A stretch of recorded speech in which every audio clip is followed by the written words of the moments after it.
الحمدللہ وحدہ والصلاة والسلام علی من لا نبی بعد اما بعد۔ آج رمضان المبارک کے مہینے کا 21واں روزہ ہے۔ جہنم سے آزادی کا عشرہ شروع ہو چکا ہے۔ اللہ سے دل سے دعا کر لو، اللہ ہم سب کو جہنم سے آزادی نصیب فرمائے۔ گزشتہ 2 دنوں میں ہم نے حضرت نبی کریم صلی اللہ علیہ وسلم کی مبارک سنتیں، یعنی سنتوں پر زندگی گزارنے پر اللہ کی طرف سے کیا انعام ملتا ہے، ہمارے نبی نے خود ارشاد فرمایا، میرا وہ امتی جس نے اپنی زندگی میں 3 کام کیے، من اکل طیبا، جس نے حلال پاکیزہ روزی کھائی، وعمل فی سنتین، اور جس نے اپنی زندگی کو سنت کے مطابق بنایا۔ فرمایا نبی کریم صلی اللہ علیہ وسلم نے، اللہ پاک اسے جنت میں داخل فرمائے گا۔ حدیث شریف میں موجود ہے، ایک مرتبہ حضرت اقدس نبی کریم صلی اللہ علیہ وسلم تشریف فرما ہے۔ صحابہ کرام کا مجمع حضرت نبی کریم صلی اللہ علیہ وسلم کی مجلس میں موجود ہے، اور صحابہ کرام کا مجمع سیدھا سادہ کھانا کھا رہے ہیں۔ ان صحاب میں حضرت نبی کریم صلی اللہ علیہ وسلم کی مجلس میں ایک صحاب الٹے ہاتھ سے کھانا کھا رہے ہیں۔ بولو اصل سنت کون سے ہاتھ سے کھانا ہے؟ سیدھے ہاتھ سے کھانا سنت ہے۔ اب حضرت نبی کریم صلی اللہ علیہ وسلم نے فرمایا،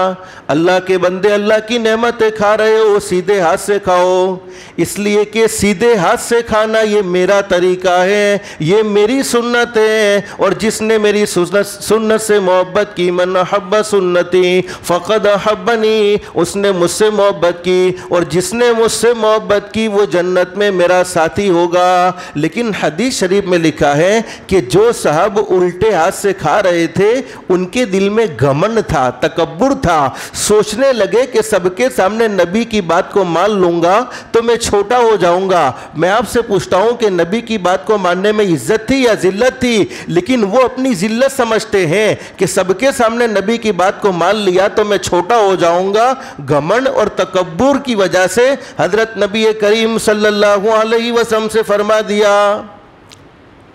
اللہ کے نبی میرے سیدھے ہاتھ میں تکلیف ہے، حالانکہ سیدھے ہاتھ میں کوئی تکلیف نہیں تھی۔ گھمنڈ انسان کو تباہ و برباد کر دیتا ہے۔ گھمنڈی آدمی دنیا میں بھی ذلیل ہو جاتا ہے اور آخرت میں بھی اللہ کو منہ بتانے کے قابل نہیں رہتا۔ حدیث شریف میں موجود ہے، ان عمر رضی اللہ تعالیٰ عنہ قال وهو علی المنبر، حضرت عمر رضی اللہ تعالیٰ عنہ ممبر پر تشریف فرما تھے۔ حضرت عمر نے فرمایا، یا ایھا الناس، او لوگو، تواضعوا، اپنے آپ کو چھوٹا سمجھو، اپنے آپ کو بڑا مت بناؤ، فإنی سمعت رسول اللہ صلی اللہ علیہ وسلم، اس لیے کہ میں نے حضرت نبی کریم صلی اللہ علیہ وسلم کو یہ فرماتے ہوئے سنا، فإنی سمعت رسول اللہ صلی اللہ علیہ وسلم یقول من تواضع للہ رفعہ اللہ، جو اپنے آپ کو اللہ کے لیے چھوٹا کرتا ہے اللہ پاک اسے عزت کے پہاڑوں پر اٹھاتے ہیں۔ اور حدیث شریف میں ہمارے نبی نے فرمایا، اپنے آپ کو اللہ کے لیے چھوٹا بنانے پر انعام کیا ملتا ہے؟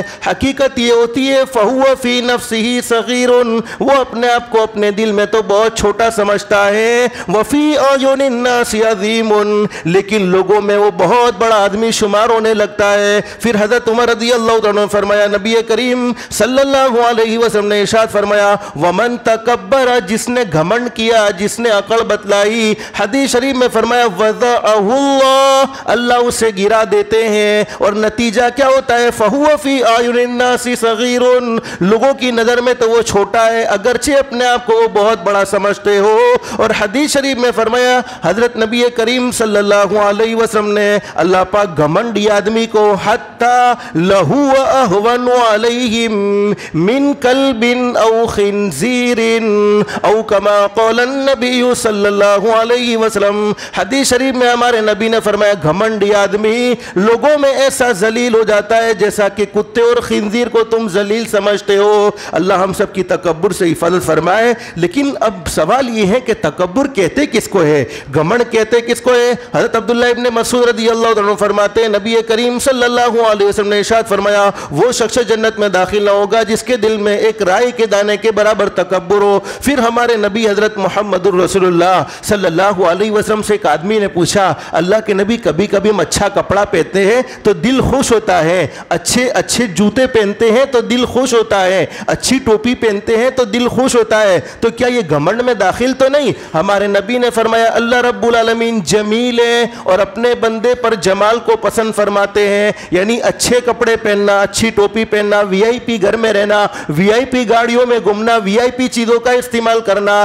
یہ گھمنڈ نہیں ہے۔ تو فرمایا گھمنڈ کیا ہے؟ گھمنڈ یہ ہے کہ اپنے آپ کو بڑا سمجھنا اور لوگوں کو حقیر و ذلیل سمجھنا اور حق بات کو قبول نہ کرنا۔ تو حدیث شریف میں موجود ہے کہ ان صحاب کے دل میں گھمنڈ تھا، اب گھمنڈ کی وجہ سے حضرت نبی کریم صلی اللہ علیہ وسلم کی بات کو نہیں مانا اور حضرت نبی کریم صلی اللہ علیہ وسلم سے کہہ دیا اللہ کے نبی میرے سیدھے ہاتھ میں تکلیف ہے، سیدھا ہاتھ کام نہیں کرتا۔ علماء نے لکھا ہے کہ کھانا کھا کر فارغ ہوا، سیدھا ہاتھ ہمیشہ ہمیشہ کے لیے بیکار ہو گیا، چونکہ حضرت نبی کریم صلی اللہ علیہ وسلم کی ایک سنت کو گھمنڈ کی وجہ سے ٹھکرایا۔ اسی لیے بہت اچھی بات کہی ہے، محمد کے طریقے سے صلی اللہ علیہ وسلم، محمد کے طریقے سے قدم جو بھی ہٹائے گا کبھی راستہ نہ پائے گا، کبھی منزل نہ پائے گا۔ اسی کے بالمقابل ایک صحابی کا قصہ ذکر کیا ہے کہ ان کے سیدھے ہاتھ میں تکلیف تھی، بہت سے علاج کیے،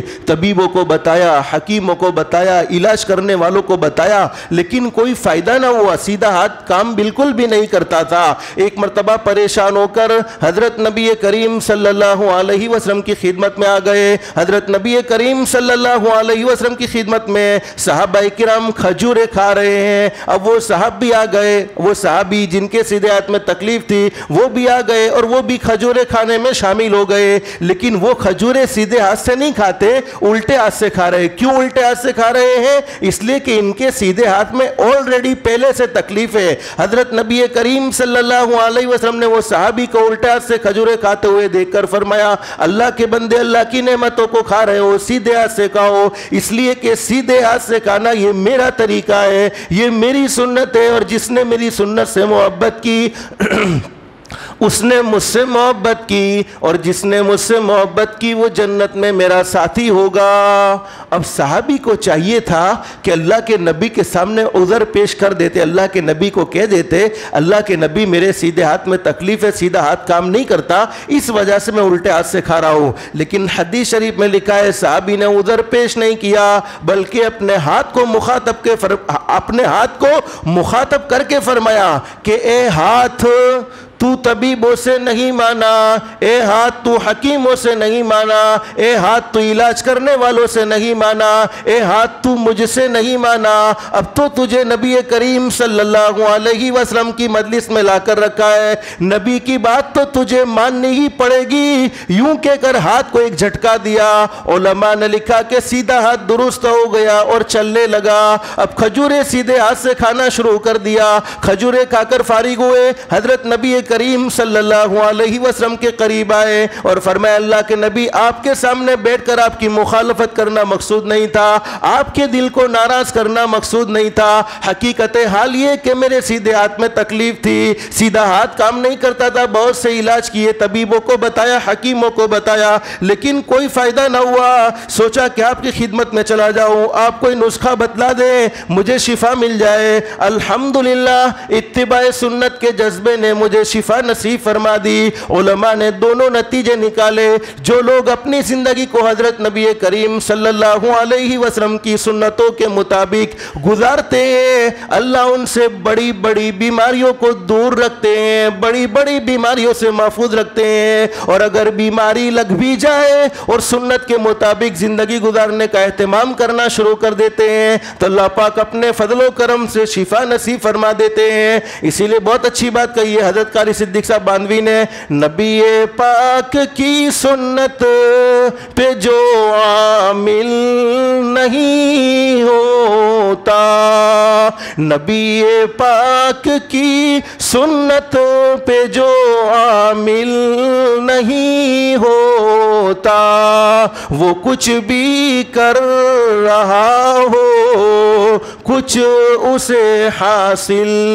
نہیں ہوتا۔ اللہ ہم سب کو سنتوں کے مطابق زندگی گزارنے کی توفیق نصیب فرمائے۔ لیکن آج ایک چھوٹی سی دعا بتلاتا ہوں، اس دعا کو پڑھنے کی برکت سے اللہ پاک ہمیں تواضع کی دولت سے مالا مال فرمائے گا اور لوگوں میں عزتوں کے مقام پر اللہ پاک ہمیں پہنچائے گا۔ ہر ایک کی یہ تمنا ہوتی ہے اللہ مجھے بہت بڑا آدمی بنا دے، اور یہ تمنا کوئی غلط نہیں ہے، ہر ایک کی یہ سوچ ہوتی ہے کہ میں مولانا طارق جمیل صاحب جیسا بن جاؤں، حضرت مولانا پیر ذوالفقار صاحب جیسا بن جاؤں، اور یہ سوچ غلط نہیں ہے، ہر ایک کی یہ سوچ ہوتی ہے۔ ولایت کے دروازے اللہ نے بند نہیں کیے، نبوت کے دروازے بند کیے ہیں۔ تو اس دعا کو پڑھنے کی برکت سے اللہ پاک ہمیں تواضع کی دولت سے مالا مال فرمائے گا۔ اور ہمارے نبی یہ دعا پڑھا کرتے تھے، اللہم اجعلنی فی عینی صغیرا، اے اللہ تو مجھے اپنی آنکھوں میں اپنے آپ کو چھوٹا بنا دے، یعنی میں اپنی ذات کو چھوٹا سمجھنے والا بن جاؤں۔ اس لیے کہ اگر میں نے اپنے آپ کو بڑا سمجھ لیا تو حدیث شریف کے مطابق مخلوق کے درمیان کتے اور خنزیر سے بھی زیادہ ذلیل ہو جاؤں گا۔ تو دعا کیا سکھلائیے، اللہم اجعلنی فی عینی صغیرا وفی اعین الناس کبیرا، اور لوگوں کی آنکھوں میں مجھے بہت بڑا آدمی بنا دے، اس لیے کہ لوگ مجھے بڑا سمجھیں گے، تبھی تو میری بات کا لوگوں میں وزن ہوگا، تبھی تو میں دین کی محنت صحیح طریقے سے کر سکوں گا، تبھی تو لوگ مجھے مصلی پر کھڑا کرنے کے قابل سمجھیں گے، تبھی تو میری بات کو لوگ ایکسپٹ کریں گے۔ تو ہمارے نبی نے یہ دعا اپنی امت کو سکھلائی کہ یہ دعا مانگا کرو، اللہم اجعلنی فی عینی صغیرا، اے اللہ تو مجھے اپنی آنکھوں میں چھوٹا بنا دے، وفی اعین الناس کبیرا، اور لوگوں کی آنکھوں میں مجھے بہت بڑا آدمی بنا دے۔ اللہ سے دل سے دعا ہے اللہ ہماری دنیا بھی بہتر سے بہتر بنائے، آخرت بھی بہتر سے بہتر بنائے۔ میرے بھائیوں ایک طاق رات تو گزر چکی ہے، کل 21ویں رات تھی وہ گزر چکی ہے، اب